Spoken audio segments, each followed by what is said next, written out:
ক্ষতি হবে কিংবা পেট নরম হয়ে যাবে, বিভিন্ন ধরনের ক্ষতি হয়ে থাকে কিংবা রোগের সৃষ্টি হয়। হ্যাঁ, কিন্তু যদি আপনার সকালবেলা একটু খাবার খাই, দুপুরে একটু খাবার খাই, হ্যাঁ, আবার রাতে একটু খাবার খাই সীমিত, রাত্রে খাবার খেয়ে সাথে সাথে না শুই, হ্যাঁ, এই দিকে যদি লক্ষ্য রাখি তাহলে দেখা যাবে কি আমাদের হজম শক্তি ভালো, রোগ ব্যাধি কমায়, বিভিন্ন ধরনের উপকার হবে আমাদের। ঠিক আছে, এগুলো যদি আমরা মেনটেন করে চলতে পারি।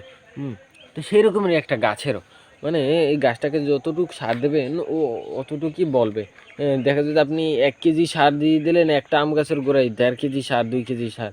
মনে হবে এক রাত্রেই একদম ও 2-3 হাত বড় হয়ে যাবে? না। ওর যতটুক বড় হবার ও অতটুকুই হবে। তো সারটা দেওয়ার কারণে আরেকটু জো পাবে। মানে কি? একটু ওর ভালো হবে। হ্যাঁ? তো সেই দিকে লক্ষ্য রাখবেন যে বেশি পরিমাণে সার দিলে কিন্তু গাছ মরে যেতে পারে। তো এই গাছটা লাগানোর পর আপনি চারপাশে বেড়া দিয়ে দেবেন যাতে গরু ছাগলে যাতে এই পাতাগুলো না খেতে পারে। কারণ এই পাতাগুলো কিন্তু কোনো তেতো না, একটা সুগন্ধ আছে আম্বুলের সুগন্ধ।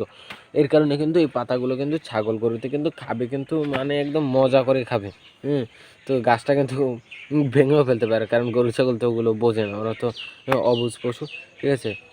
আবার দেখা যায় যে মানে এই গাছপালা খেয়ে ফেললে কিছু কিছু মানুষ আছে যারা মানে গরু ছাগল অবুঝ পশুর উপর অত্যাচার করে, মানে গরু ছাগলকে মারে, হুম, বা কাদায় চুবিয়ে দেয় বা পানিতে ঠেলে ফেলে দেয়। ঠিক আছে, এরকমের বিভিন্ন ধরনের অত্যাচার করে, তো এটা করা ঠিক না। হ্যাঁ, কারণ পশু তো পশুই, ওরা তো বোঝে না, কারণ ওরা তো ওদের কাছে হচ্ছে খাওয়া। ঠিক আছে, তো পশুদের যে আল্লাহ তাআলা যদি পশুদের যদি হুকুম দিতে যে মানুষ যাও ক্ষতি করবে তোমাদের, তোমরা তার বিচার করবা, হুম, তাহলে পৃথিবীতে একটা মানুষও বেঁচে থাকতে পারতো না। কারণ আমরা এই যে পশুদের জবাই করে খাই, হুম, গাছপালা কাটি, তারপরে এই যে বিভিন্ন ধরনের কাজ করি, হ্যাঁ, পশুদেরকে মারি, এগুলো কিন্তু আমাদের ঠিক নয়। তো এগুলো থাকতে বিরত থাকতে হবে। হ্যাঁ, তো এই গাছটা লাগানোর পর আপনার বেড়া দিয়ে দিতে হবে যাতে পশু পাখিতে না খেতে পারে। হ্যাঁ, ঠিক দেখবেন যে 1-2 বছর পর এই গাছটা যে মানে বড় হয়ে গেছে অনেকখানি। হ্যাঁ, তো দেখবেন যে যদি 4-5 বছর হয়ে যায় তারপরে দেখবেন এই গাছটা কি ফল দিতে শুরু করবে। হ্যাঁ, আর আম্বুল গাছ কিন্তু বড় হতে কিন্তু বেশি সময় লাগে না। যেমন অন্য সব গাছ, জামরুল গাছ, রেন্ডি গাছ, তাল গাছ, হ্যাঁ, এইসব গাছ কিন্তু বড় হতে প্রচুর পরিমাণে সময় লাগে।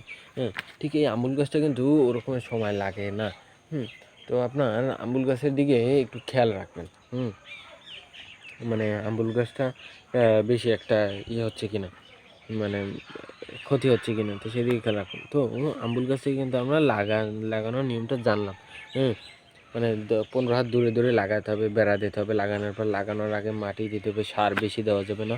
আর এই আম্বুল গাছে সপ্তাহে আপনি 2 দিন পানি দেবেন। ঠিক আছে, কিংবা কোনো একটা ট্যাপা বেঁধে দেবেন। ট্যাপা বলতে গেলে আপনার যে সেলাইনের যে পাইপগুলো আছে, ওগুলো একটা হাঁড়ির ভিতর কিংবা একটা বোতলের ভিতর দিয়ে আর এক মাথা গাছের গোড়ায় দিয়ে ওই যে একটা চাবি থাকে না, ওইটাকে হালকা একটু কমিয়ে বা বাড়িয়ে দেবেন যাতে এক ফোঁটা পড়ে।